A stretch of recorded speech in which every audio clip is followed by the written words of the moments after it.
Windows 10 blue screen வருதுன்னா, அது என்னென்ன ப்ராப்ளத்துக்காக வருது அப்படிங்கிறத கரெக்டாக பார்க்கணும். இப்போ பார்த்தீங்கன்னா, ப்ளூ ஸ்க்ரீனில் மெமரி எரர் அப்படின்னு சொல்லுது. மெமரி எரர் அல்லது மெமரி மேனேஜ்மெண்ட் எரர் அப்படிங்கிறத எப்படி கிளியர் பண்ணுறங்கிறத பார்க்கலாம். ஃபஸ்ட்டு ஸ்டெப்பில் என்ன பண்ணுறோன்னா, ரேமை க்ளீன் பண்ணி போட போகிறோம். அந்த ரேமில் பார்த்தீங்கன்னா, டெஸ்ட்டு நிறையா படிஞ்சிருச்சுன்னா, அது அந்த எரர் வரும். அதை நம்ம எரேசர் மூலியமா அந்த ரேம் காப்பர் கோட்டிங்கில் நம்ம எரேசரை வச்சு 2 சைடும் அழுக்கு இருந்துச்சுன்னா அதை ஃபுல்லாக க்ளீன் பண்ணிவிட்டு போட்டிங்கன்னா ப்ராப்ளம் சால்வ் ஆகிடும்.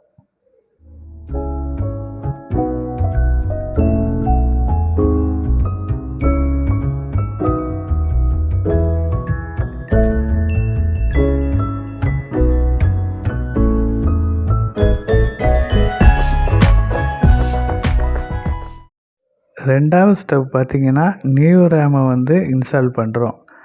ஃபஸ்ட்டு ஸ்டெப்பில் ரேமை க்ளீன் பண்ணி போட்டோம். அது ப்ளூ ஸ்க்ரீன் வருதுன்னா, அப்போ நம்ம புது ரேமு தான் போடணும். நியூ ரேம் இன்ஸ்டால் பண்ணோன்னே நம்மளுக்கு இந்த ப்ராப்ளம் கிளியர் ஆயிரும்.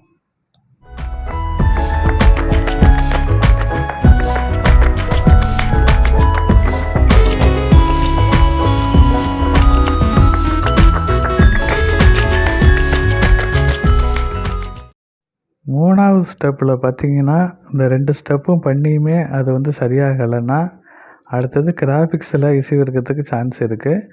கிராஃபிக்ஸ் கார்டை கழட்டிட்டு திருப்பி மாட்டி பார்க்கலாம். இல்லைன்னா கிராஃபிக்ஸ் டிரைவரை அன்இன்ஸ்டால் பண்ணிவிட்டு இன்ஸ்டால் பண்ணி பார்க்கலாம்.